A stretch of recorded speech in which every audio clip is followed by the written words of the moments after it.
नमस्कार दोस्तों, आपका स्वागत है। आज की हमारी कहानी है माँ की जंग।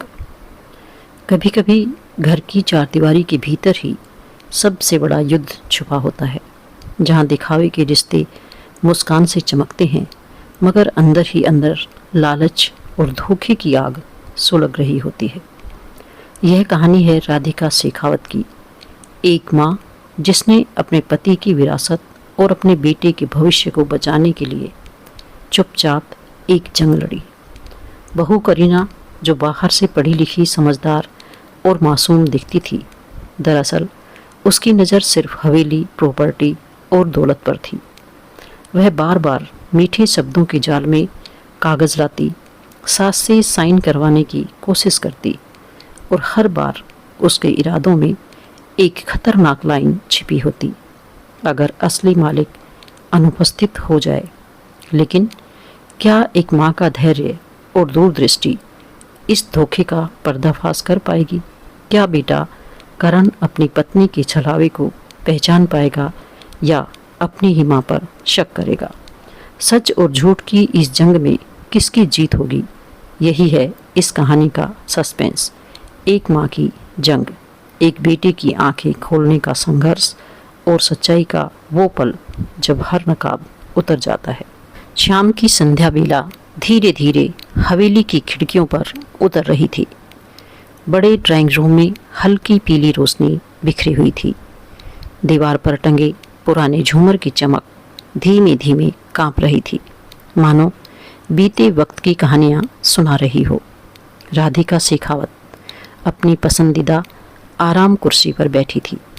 उनके सामने शीशे की छोटी सी मेज़ पर चाय का सफ़ेद चीनी मिट्टी का प्याला रखा था। चाय से उठती भाप में इलायची की खुशबू थी, और उस खुशबू में वर्षों की रिवायत, ठहराव और शांति घुली हुई थी। अचानक डोरबेल बजी। उस आवाज़ ने कमरे के ठहरे सन्नाटे को चीर दिया। दरवाज़ा खुला और भीतर आई करीना, हमेशा की तरह सजी धजी, होठों पर चिपकी हुई बनावटी मुस्कान और हाथों में दबे हुए कुछ कागज़। करीना ने सहजता का अभिनय करते हुए कहा, माँ जी नमस्ते। देखिए, ये कुछ कागज़ हैं, करण के भविष्य की सुरक्षा के लिए हैं। बस आपकी एक साइन चाहिए। राधिका जी ने सिर उठाकर उसकी आंखों में देखा। उन आंखों में चमक थी, पर वह चमक स्नेह की नहीं, किसी छुपे हुए लोभ की झलक देती थी। उन्होंने बिना हड़बड़ाए कागज़ अपने हाथ में ले लिए। नज़रें जैसे ही उन पर दौड़ी, दिल के भीतर एक टीस उठी। ये तो प्रॉपर्टी के कागज़ थे। कुछ क्षणों के लिए राधिका का चेहरा निर्विकार रहा, न आंखों में हैरानी, न होठों पर गुस्सा। बस एक हल्की सी मुस्कान उनके चेहरे पर फैल गई। धीरे से उन्होंने कहा, आओ बैठो करीना, इतनी जल्दी क्या है? चाय पी लो, चाय ठंडी हो रही है। करीना के चेहरे पर झिझक भरी मुस्कान आई। वह सोफे पर बैठ गई, लेकिन उसके मन का अधीरपन उसकी उंगलियों की हलचल से झलक रहा था। राधिका जी ने चाय का कप उसकी ओर बढ़ाते हुए कहा, पहले चाय फिर कागज़। और हाँ, करण कहाँ है? वो तो साथ नहीं आया। करीना ने होठ भींचते हुए उत्तर दिया, करण ऑफिस में है माँ जी। मैंने सोचा आपसे ही पहले बात कर लूँ, वो तो आप पर बहुत भरोसा करता है।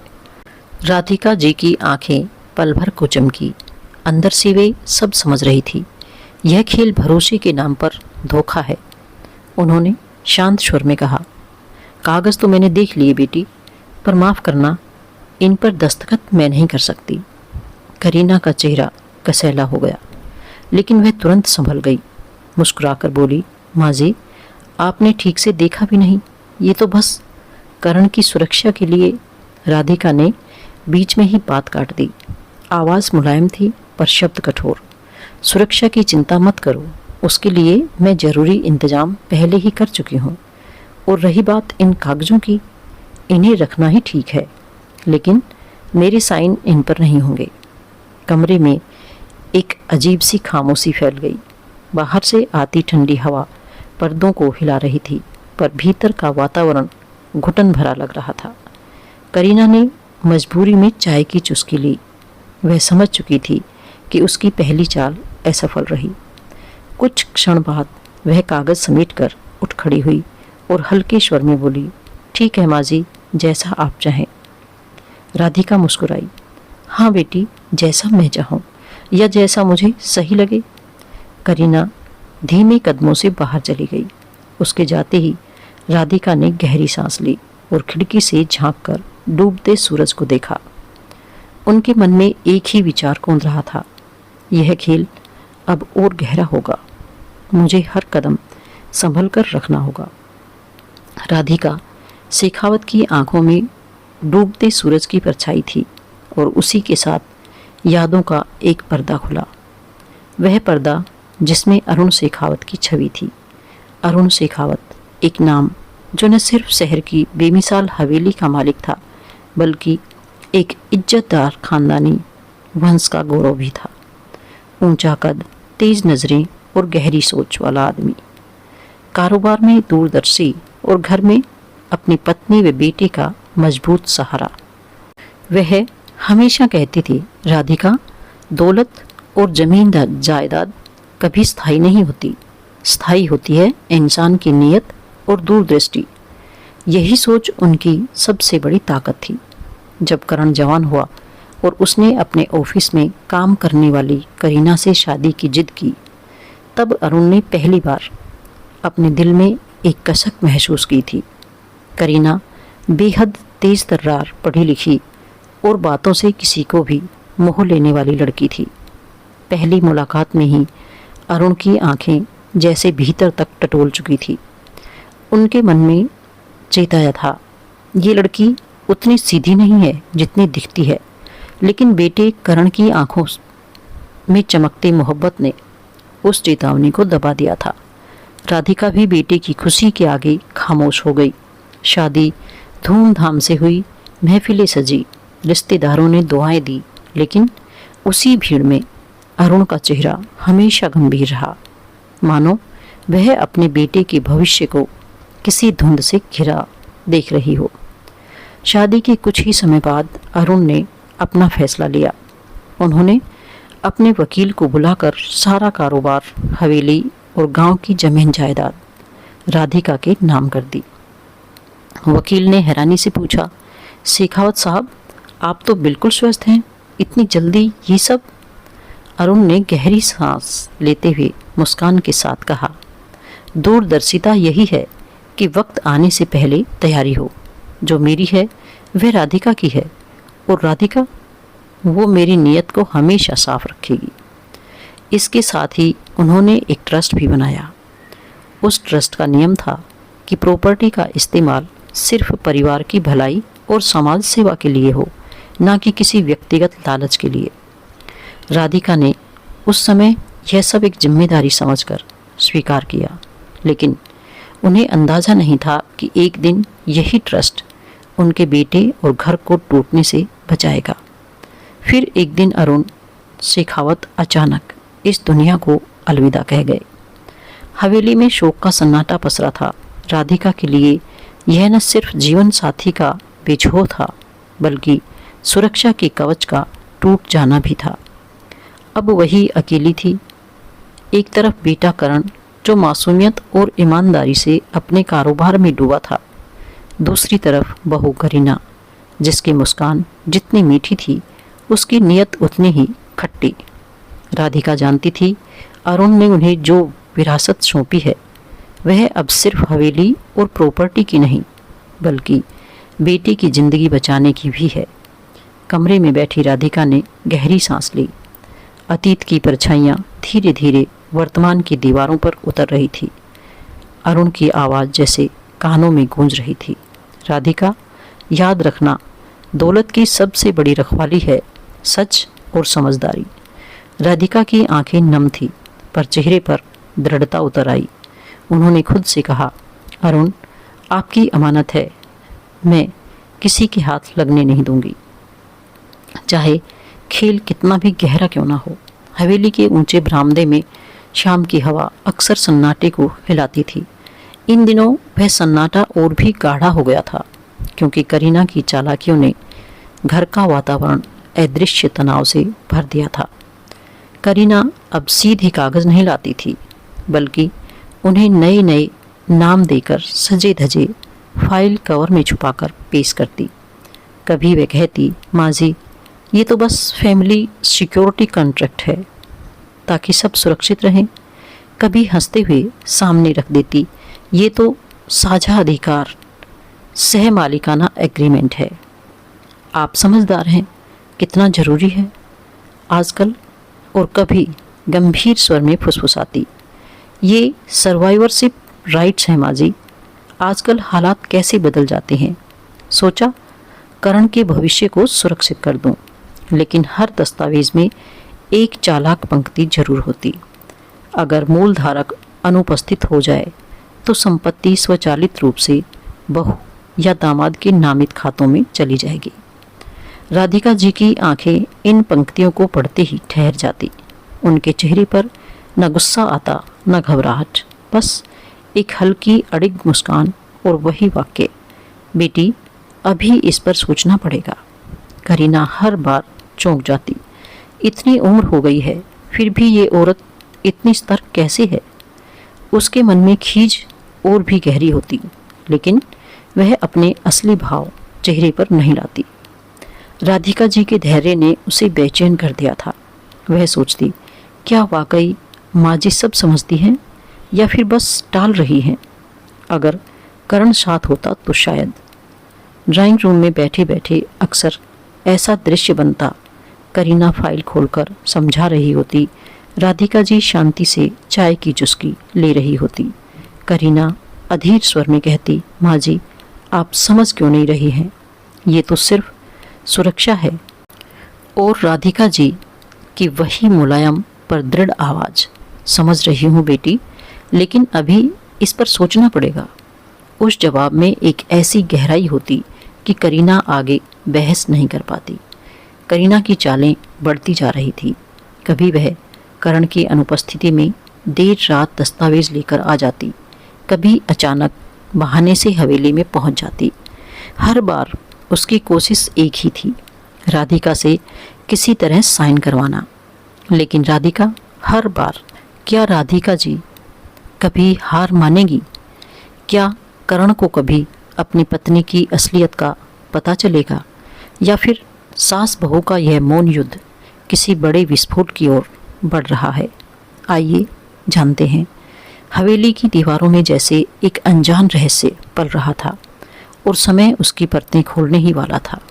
राधिका शेखावत के चेहरे पर चाहे कितनी भी शांति दिखती थी, उनके मन में अब हर पल एक तूफान उमड़ रहा था। करीना की आंखों में छिपा लालच उन्हें साफ साफ नजर आ चुका था, लेकिन वे जानती थी शक का कोई मूल्य नहीं होता जब तक उसके पीछे ठोस सबूत न हो। यही सोचकर उन्होंने फ़ोन उठाया और एक पुराने भरोसेमंद रिश्ते को याद किया। अरुण शेखावत के सबसे करीबी मित्र नोटरी जगदीश माथुर। जगदीश अब उम्र दराज हो चुके थे, पर उनकी प्राइवेट सेक्रेटरी शीला तेज तर्रार, समझदार और बेहद ईमानदार औरत थी। राधिका जी ने जब उनसे मुलाकात की, शीला ने उनकी आंखों में छुपा हुआ बोझ तुरंत पहचान लिया। धीरे से बोली, मैम आप बस हुक्म कीजिए, सच चाहे कितना भी गहरा क्यों न हो, मैं उसे निकाल कर सामने रख दूंगी। राधिका ने पहली बार अपने मन का राज किसी को बताया। आवाज़ धीमी थी पर दृढ़। शीला, मुझे अपने बेटे की ज़िंदगी बचानी है। मुझे पता लगाना होगा कि ये लड़की मेरी बहू वास्तव में कौन है। जी मैम, आप निश्चिंत रहिए, मैं आपकी हर संभव मदद करूंगी। शीला ने काम शुरू कर दिया। करीना की हर गतिविधि, उसके बैंक ट्रांजैक्शन, उसके घूमने फिरने की जगहें, सब पर नज़र डाली जाने लगी। दिन बीतते गए और धीरे धीरे परतें खुलने लगी। शहर के नामी होटल के रजिस्टर में करीना का नाम और साथ में एक अनजान पुरुष का हस्ताक्षर। क्रेडिट कार्ड से महंगे गिफ्ट की खरीदारी जिनका संबंध करण से नहीं था। कैफ़े और रेस्टोरेंट की रसीदें जिन पर समय लिखा था जब करण दफ्तर में होता था। और फिर तस्वीरें जो किसी भी शक को यकीन में बदलने के लिए काफ़ी थी। एक तस्वीर में करीना शहर के रिवर फ्रंट होटल की बालकोनी में खड़ी थी।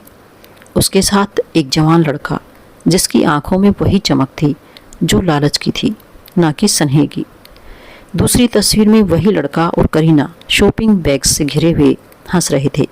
जब शीला ने सबूतों का पूरा पुलिंदा राधिका जी के सामने रखा तो कुछ पल के लिए कमरे में सन्नाटा छा गया। राधिका ने तस्वीरें उठाई, एक एक कर देखी। उनके हाथ कांपे, लेकिन चेहरा फिर भी शांत रहा। उनकी आंखों से आंसू छलक पड़े। उन्होंने धीमे स्वर में कहा, तो ये है इसकी सच्चाई। करण ने जिसे अपना जीवन साथी चुना, वह उसके जीवन का सबसे बड़ा धोखा है। शीला ने हिम्मत बंधाई, मालकिन, अब आपके पास सबूत है। अब यह खेल ज़्यादा देर नहीं चलेगा। राधिका ने गहरा सांस ली और दृढ़ता से बोली, हाँ शीला, अब यह सारा सच करण को दिखाना होगा, पर वक्त संभल कर चुनना होगा, क्योंकि एक माँ अपने बेटे का दिल तोड़ना नहीं चाहती, पर उसे बर्बाद भी नहीं होने दे सकती। कमरे की खिड़की से बाहर आसमान से चांद निकल आया था, पर राधिका जानती थी उसकी रोशनी से पहले उनके घर पर अंधेरे का एक और दौर आने वाला है। हवेली की हवाओं में एक अजीब सी खामोशी पसर गई थी। राधिका शेखावत अपने कमरे में रखे उस मोटे फाइल पर निगाहें गड़ाए बैठी थी, जिसमें करीना के छल प्रपंच की पूरी तस्वीरें और सबूत कैद थे। तस्वीरें, होटल लॉबी की रसीदें, महंगे गिफ्ट्स की और गवाहियों की फोटोकॉपी। उनकी उंगलियां कांप रही थी, लेकिन मन दृढ़ था। आज बेटे करण को सच्चाई बतानी ही होगी। ड्राइंग रूम में करण अकेले अखबार पढ़ रहा था। माँ को देखते ही मुस्कुराया। माँ, इतनी गंभीर क्यों दिख रही हैं? आइए बैठिए।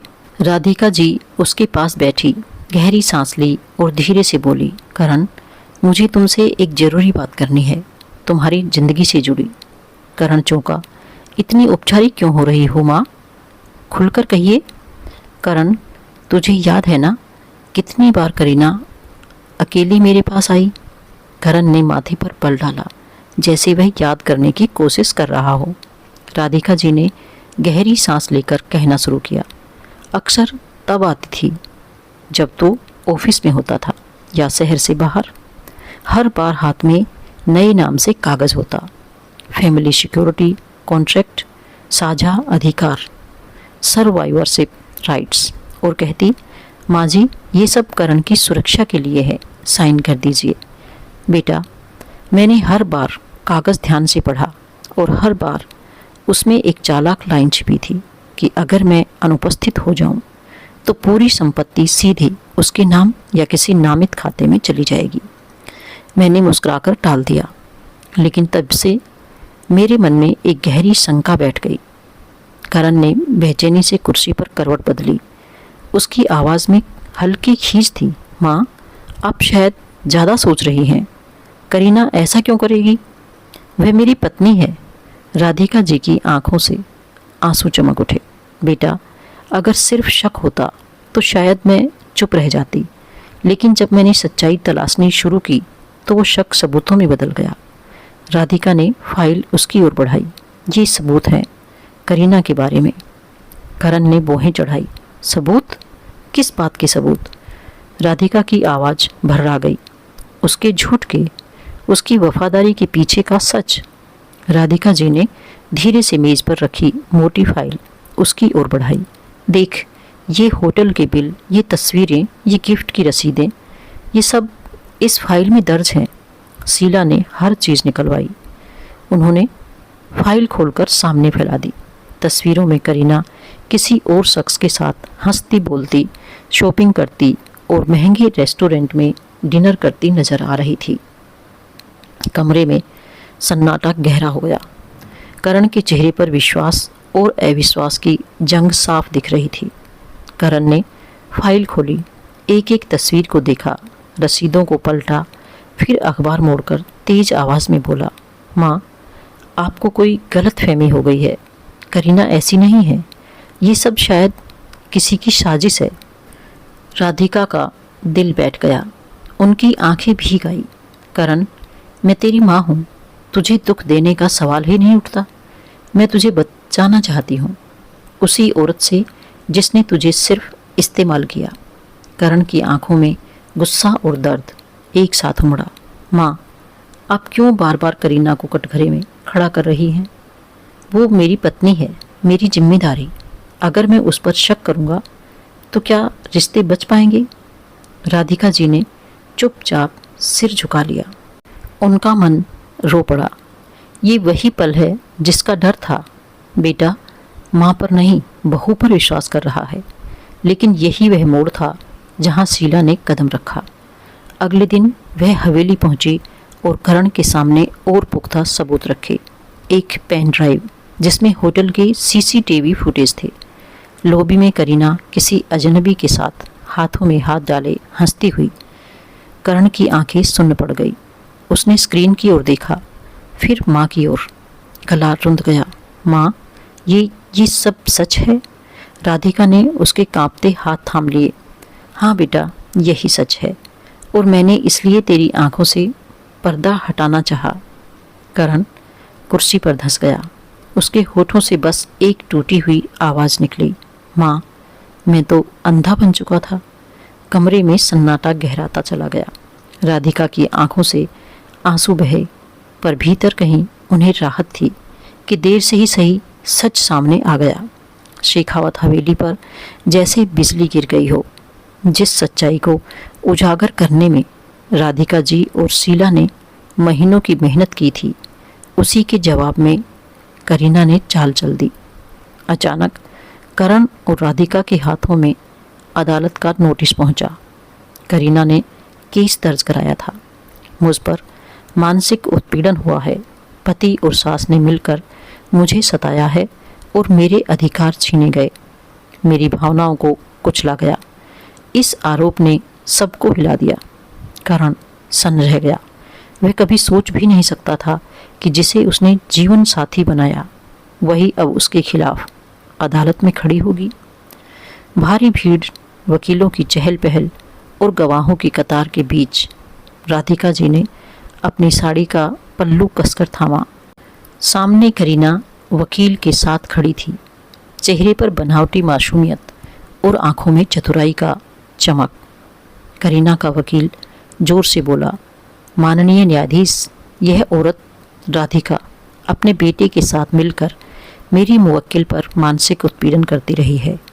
बार बार उस पर दबाव बनाया, अपमानित किया और संपत्ति से वंचित किया। मेरी मुवक्किल सिर्फ अपने भविष्य की सुरक्षा चाहती थी। सुनते ही गैलरी में बैठे लोग फुसफुसाने लगे। करण ने सिर झुका लिया। तभी राधिका जी के वकील ने धीरे से खड़े होकर कहा, माननीय न्यायाधीश, सच हमेशा परतों के नीचे नहीं छिप सकता। आज हम हर परत उठाएंगे और तब सामने आएगा कि असल में किसने किसका उत्पीड़न किया। इसके बाद शीला ने गवाही दी। होटल के बिल, फोटो, गिफ्ट की रसीदें और वह कॉन्ट्रैक्ट्स जिनमें छिपी हुई चालाक लाइनें लिखी हुई थी, सबूत दर सबूत अदालत में पेश हुए तो करीना की आंखों का आत्मविश्वास डगमगाने लगा। न्यायाधीश ने गंभीर स्वर में कहा, यह अदालत सबूतों को प्राथमिकता देती है, भावनाओं को नहीं। अगले सत्र में इन दस्तावेजों की जांच होगी। कमरे में गहरा सन्नाटा छा गया। यह मुकदमा अब सिर्फ प्रॉपर्टी का नहीं रहा था। यह माँ बेटे के रिश्ते, विश्वास और धोखे की लड़ाई बन चुका था। कई महीनों तक चले मुकदमे, दर्जनों बहसों और अनगिनत सुनवाइयों के बाद आखिर वह दिन आ गया। अदालत कक्ष खचाखच भरा था। हर कोई सांस थामे फैसले का इंतजार कर रहा था। न्यायाधीश ने गंभीर स्वर में कहा, अदालत के सामने रखे गए दस्तावेज, गवाह और प्रमाण साफ करते हैं कि प्रतिवादी करीना ने जानबूझकर छल और धोखे का सहारा लिया। इसलिए इस विवाह को समाप्त किया जाता है। तलाक की डिक्री पारित की जाती है। शब्द गूंजते ही पूरे कक्ष में सन्नाटा छा गया। करीना के चेहरे से नकली मासूमियत का मुखौटा उतर चुका था। उसके वकील ने नजरें झुका ली। करण की आंखों में आंसू भर आए। वह कुर्सी से उठकर धीरे धीरे अपनी माँ की ओर बढ़ा। कांपती आवाज़ में बोला, माँ, मैं कितना अंधा था। आपने मुझे बर्बाद होने से बचा लिया। अगर आप ना होती तो आज मैं सब कुछ हार चुका होता, अपना घर, अपनी इज्जत, अपनी जिंदगी। राधिका जी ने उसे कसकर गले से लगा लिया। उनकी आंखों से आंसुओं की धार बह निकली। उस गले मिलने में दो भाव साथ साथ थे, एक और बेटी की टूटन का दर्द, दूसरी ओर उसे बचा लेने का संतोष। उन्होंने फुसफुसाकर कहा, बेटा, सच्चाई देर से सामने आती है, पर जब आती है तो सबको आईना दिखा जाती है। अदालत से बाहर निकलते समय हवेली की ओर लौटती राधिका जी के कदम हल्के हो गए थे। उनके दिल पर से एक भारी बोझ उतर चुका था। अब उन्हें पता था कि उनका बेटा फिर से अपने जीवन को नए सिरे से जी पाएगा, एक सच्चाई, एक ईमानदारी और माँ की दुआओं के सहारे। राधिका की आंखों में अब भी नमी थी, पर वह नमी टूटन की नहीं, उसमें उन सारी रातों की धूप थी जो उसने अपने बेटे की रक्षा के लिए सह ली थी। उसके कदम शांत थे, पर भीतर उसकी हिम्मत लोहे जैसी कठोर और आवाज़ में अकाटे आत्मविश्वास था। वही आत्मविश्वास जिसने उसे हर बार मुस्कुराते भी धोखे की चाल को नज़रअंदाज न करने और अंततः सच उभारने की हिम्मत दी। अरुण की दूरदर्शिता जिसने ज़मीन और हवेली को नाम से नहीं विवेक से सुरक्षित किया था। ट्रस्ट की ठोस दीवारें, वही अब राधिका की करुणा और फैसलों का सहारा बनकर परिवार की इज्जत पर कवच बन गई। पिता की बातों का वजन, उनकी सोच की सूझबूझ मरणोपरांत भी इस घर को एक दिशा दे गई, जिस दिशा में राधिका ने कदम उठाए और अपने बेटी को बचाने का संकल्प पूरा किया। यह जीत किसी के अपमान की नहीं थी, बल्कि एक टूटते रिश्ते को फिर से सच की नींव पर खड़ा करने की थी। इसमें धैर्य, न्याय और मातृत्व की गरिमा निहित थी। हवेली की दीवारें अब भी पुरानी थी, पर उनका आधार बदल चुका था। ईंटों के पीछे अब संस्कार और समझदारी का एक बुना हुआ जाल था। अंत में राधिका ने सीखा और सिखाया कि विरासत केवल संपत्ति नहीं होती, वह विवेक, दूरदर्शिता और साहस का नाम है। और जब ये साथ हों तो कोई भी अंधेरा घर की रोशनी को निगल नहीं सकता। तो दोस्तों, यह थी हमारी आज की कहानी। आपको कैसी लगी कमेंट करके ज़रूर बताएं। और यदि आप मेरे चैनल पर नए हैं तो इसे सब्सक्राइब करके बेल आइकॉन को ज़रूर दबाएं, ताकि आने वाली वीडियो का नोटिफिकेशन आप तक पहुंचता रहे। धन्यवाद।